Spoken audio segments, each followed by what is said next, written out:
నమస్తే టీజీ5 న్యూస్ కి స్వాగతం। ఇక వివరాలకు వెళ్తే రంగారెడ్డి జిల్లా బాలాపూర్ మండలం మాజీ సింగిల్ విండో చైర్మన్ కొలన్ శంకర్ రెడ్డి 52వ జన్మదిన వేడుకలు ఆయన నివాసంలో బీజేపీ కార్యకర్తలు అభిమానుల మధ్య ఘనంగా నిర్వహించారు। ఈ సందర్భంగా వారు మాట్లాడుతూ బీజేపీ పార్టీ బలోపేతానికి తాను ఎప్పుడు శిరస వహించి ఉంటానని అన్నారు। అధిష్టానం చెబితే తాను మహేశ్వరం నుండి ఎమ్మెల్యేగా బరిలోకి దిగి విజయం సాధిస్తానని ధీమా వ్యక్తం చేశారు। కేంద్రంలో బీజేపీ ప్రభుత్వం చేపడుతున్న అభివృద్ధి పనులను గుర్తు చేశారు। రాష్ట్రంలో టీఆర్ఎస్ పార్టీ అవలంబిస్తున్న మొండి వైఖరిపై ఆయన మండిపడ్డారు।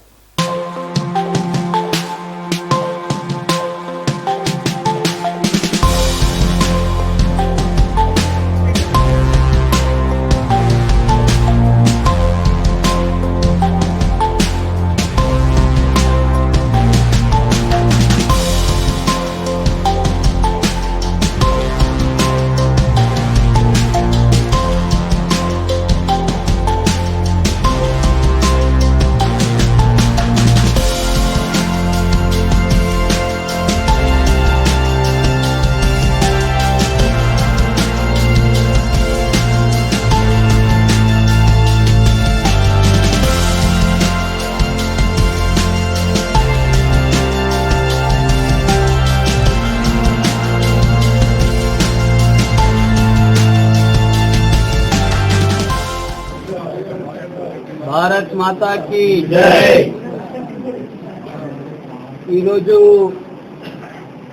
నా యొక్క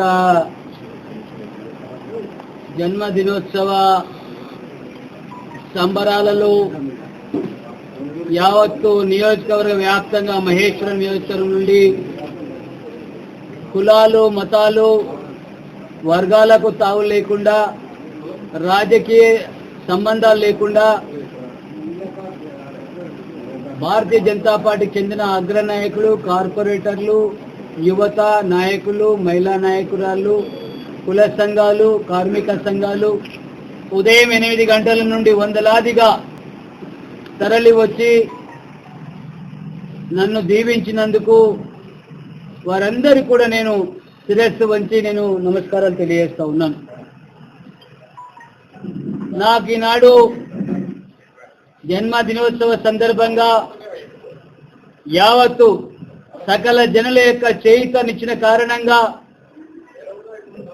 ఎంతో ఉత్సాహంతో ఎంతో ఆత్మస్థైర్యంతో నేను ఈ రంగారెడ్డి జిల్లాలో ఈ మహేశ్వరం నియోజకవర్గంలో గ్రామాన భారతీయ జనతా పార్టీ యొక్క జెండా ఎగరవేయడమే ధ్యేయంగా నేను ఈనాడు సంకల్పం తీసుకున్నానని చెప్పి మనం చేస్తా ఉన్నాను।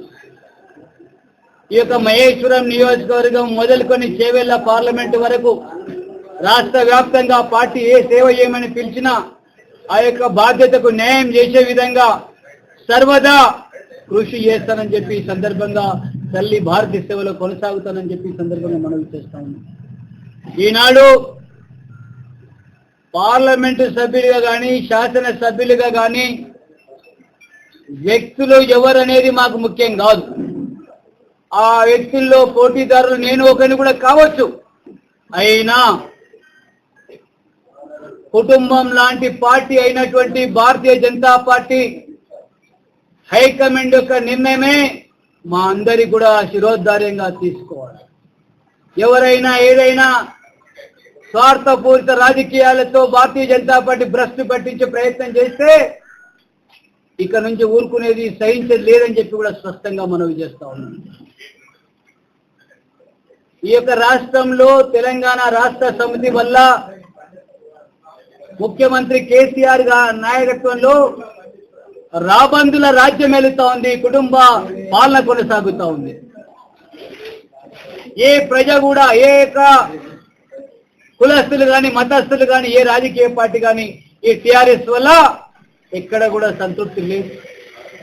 100 హామీలు ఇచ్చిన కేసీఆర్ గారు కేవలం 10 హామీలను మాత్రమే నెరవేర్చి ఇంకా 90 హామీలను పెండింగ్ లో పెట్టినటువంటి ఈ ముఖ్యమంత్రి 100 తప్పులు చేసి శశిపాలుల వల్ల ఈనాడు ప్రజాద్రోహిగా నిలబడ్డాడు। ఈ ప్రజాద్రోహికి శిక్ష ప్రజలే వేస్తారు 2023లో ఎప్పుడు ఎన్నికలు వచ్చినా గాని। ఈసారి